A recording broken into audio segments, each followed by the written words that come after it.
گہرا جائزہ لے رہے ہیں ٹائٹینک کے عالمیے پر لکھی گئی کتابوں کا۔ یہ تحقیق دی پوڈ کاسٹ بک ریویوز کی ہے۔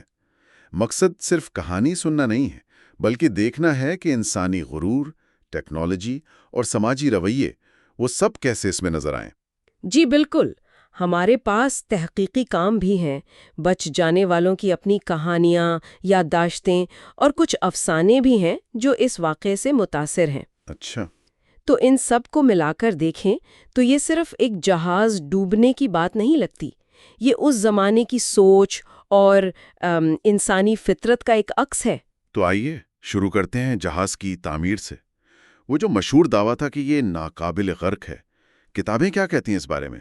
یہ اتنا یقین کہاں سے آیا؟ جی، یہ بڑا دلچسپ پہلو ہے۔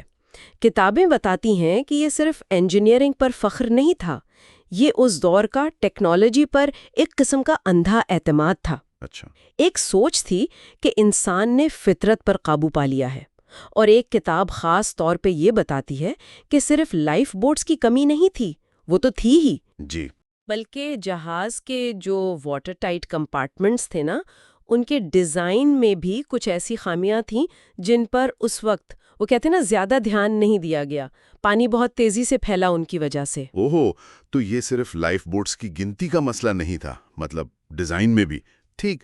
اچھا، پھر جہاز پر جو لوگ تھے مختلف طبقوں کے، فرسٹ کلاس کے امیر لوگ، پھر مڈل کلاس، اور وہ غریب تارکین وطن جو نئی زندگی کی امید میں نکلے تھے۔ جی بالکل، اور یادداشتیں جو ہیں بچ جانے والوں کی، وہ اس فرق کو بہت واضح کرتی ہیں۔ کیسے؟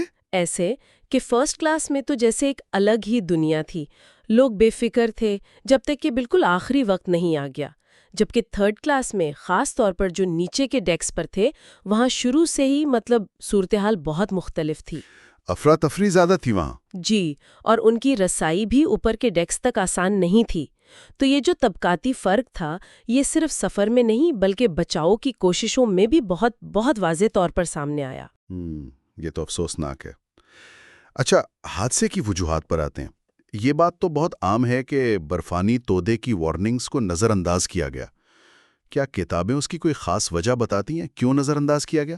ہاں، کئی کتابوں میں اس کا ذکر ہے، خاص طور پر جو تحقیقاتی رپورٹس پر مبنی ہیں۔ وہ کہتی ہیں کہ کم از کم 6 واضح وارننگز ملی تھیں۔ 6؟ جی، اور ایک تحقیق کے مطابق مسئلہ صرف نظر انداز کرنا نہیں تھا، بلکہ جو ریڈیو آپریٹرز تھے وہ مسافروں کے ذاتی پیغامات بھیجنے میں اتنے مصروف تھے کہ انہوں نے یہ اہم وارننگز ٹھیک طرح سے یا وقت پر کپتان تک پہنچائی ہی نہیں۔ یہ صرف غلطی نہیں تھی، یہ شاید ترجیحات کا مسئلہ تھا۔ یہ تو واقعی سنگین غفلت ہے۔ اچھا، پھر جب حادثہ ہو رہا تھا اس وقت انسانی رد عمل کیسا تھا؟ وہ پہلے خواتین اور بچے والی بات، کیا یہ واقعی پوری طرح فالو ہوئی یا کچھ اور تصویر بھی سامنے آتی ہے؟ دیکھیں، دونوں باتیں ہیں۔ بہت سی مثالیں ہیں مردوں کی قربانیوں کی، عملے کی بہادری کی، موسیقاروں کا آخر تک بجاتے رہنا، یہ سب سچ ہے۔ جی، لیکن دوسری طرف کچھ یادداشتیں اور جائزے یہ بھی بتاتے ہیں کہ افراتفری بہت تھی، بدنظمی تھی، کچھ افسران کے احکامات میں تضاد تھا، لائف بوٹس کو آدھا خالی روانہ کر دیا گیا۔ آدھا خالی؟ جی، اور بعض کیسز میں یہ الزامات بھی ہے کہ تھرڈ کلاس کے مسافروں کو اوپر آنے سے روکا گیا۔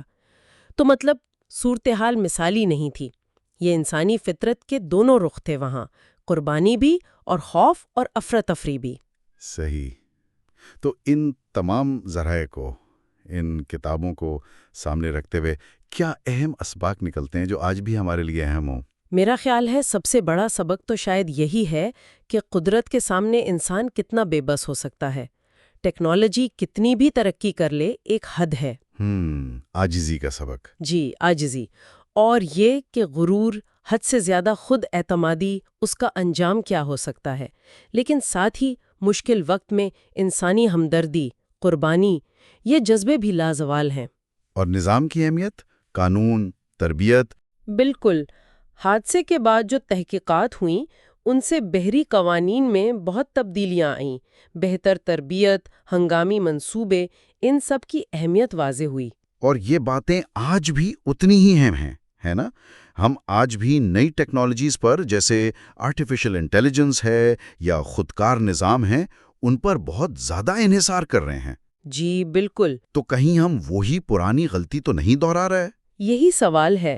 ٹیکنالوجی بذات خود بری نہیں ہے، لیکن اس پر آنکھیں بند کر کے بھروسہ کرنا اور انسانی عنصر کو یا ممکنہ خطرات کو یا قدرت کی طاقت کو نظر انداز کر دینا، یہ خطرناک ہو سکتا ہے۔ بلا شبہ ٹائٹینک صرف ایک پرانا واقعہ نہیں ہے، یہ انسانی نفسیات، ہمارے سماجی ڈھانچے اور ٹیکنالوجی کے ساتھ ہمارے رشتے کا ایک گہرا مطالعہ ہے جو آج بھی ہمیں سوچنے پر مجبور کرتا ہے۔ اور آخر میں سامعین کے لیے ایک نقطہ چھوڑ جاتی ہوں سوچنے کے لیے۔ بحران کے وقت انسانی رد عمل کے جو مختلف پہلو ہم نے دیکھے، قربانی، خود غرضی، نظم و ضبط، افراتفری، ان میں سے کون سا پہلو ہمیں اپنی فطرت کی پیچیدگیوں کے بارے میں سب سے زیادہ غور کرنے پر مجبور کرتا ہے؟ یہ ہمیں